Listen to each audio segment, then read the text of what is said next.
കാസർഗോഡിന്റെ വികസന പ്രവർത്തനങ്ങൾ നിർദ്ദേശിക്കുന്ന പ്രഭാകരൻ കമ്മീഷൻ റിപ്പോർട്ടിനായി ബജറ്റിൽ നീക്കിയിരിപ്പ് വേണമെന്ന ആവശ്യം. ബദിയടുക്കയിലെ മെഡിക്കൽ കോളേജ് ഉൾപ്പെടെ അടിസ്ഥാന വികസനത്തിനായി പ്രത്യേകം പദ്ധതികൾ വേണമെന്നും ജില്ല ഒരേ സ്വരത്തിൽ ആവശ്യപ്പെടുന്നു. ധനമന്ത്രി തോമസ് ഐസക് ബജറ്റ് അവതരിപ്പിക്കാനൊരുങ്ങുമ്പോൾ കാസർകോട്ടുകാർ ഏറെ പ്രതീക്ഷയിലാണ്. ജില്ലയുടെ വികസന പ്രശ്നങ്ങൾക്ക് പരിഹാരം കാണാൻ നിയോഗിച്ച പ്രഭാകരൻ കമ്മീഷന്റെ റിപ്പോർട്ട് പൂർണ്ണമായും നടപ്പാക്കുകയെന്നതാണ് ഇതിൽ പ്രധാനം. പ്രഭാകരൻ കമ്മീഷൻ നിർദ്ദേശങ്ങൾ നടപ്പാക്കുന്നതിനായി കഴിഞ്ഞ 4 വർഷമായി വകയിരുത്തുന്ന തുക ഇക്കുറിയും നീക്കിവെക്കണമെന്നാണ് ജില്ലയുടെ പ്രധാന ആവശ്യം.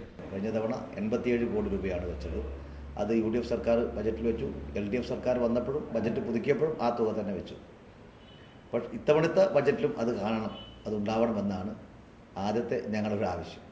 ഭാവിക്കര കുടിവെള്ള പദ്ധതിയുടെ എസ്റ്റിമേറ്റ് തുക 100 കോടിക്ക് മുകളിലെത്തിയെങ്കിലും കുടിവെള്ളക്ഷാമം പരിഹരിക്കുന്ന തരത്തിൽ പദ്ധതി പൂർത്തീകരിക്കപ്പെട്ടിട്ടില്ല.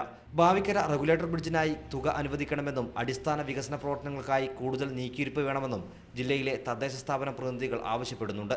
ചീമേനി IT പാർക്കിന്റെ നിർമ്മാണം പൂർത്തീകരിച്ച് യുവസംരംഭകർക്ക് അനുകൂലമായ പദ്ധതികൾ പ്രഖ്യാപിക്കുന്നതടക്കമുള്ള ജനപ്രിയ ബജറ്റിനായാണ് കാസർകോട്ടുകാർ കാതോർക്കുന്നത്.